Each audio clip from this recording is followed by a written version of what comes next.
Another cool feature also on Google Maps is the 360 view or image view that you can see for specific places.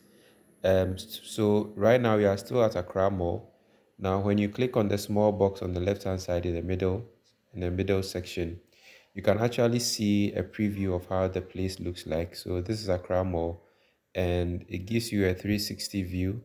That's Villaggio. That's the other um, landmarks of building landmarks that you have around.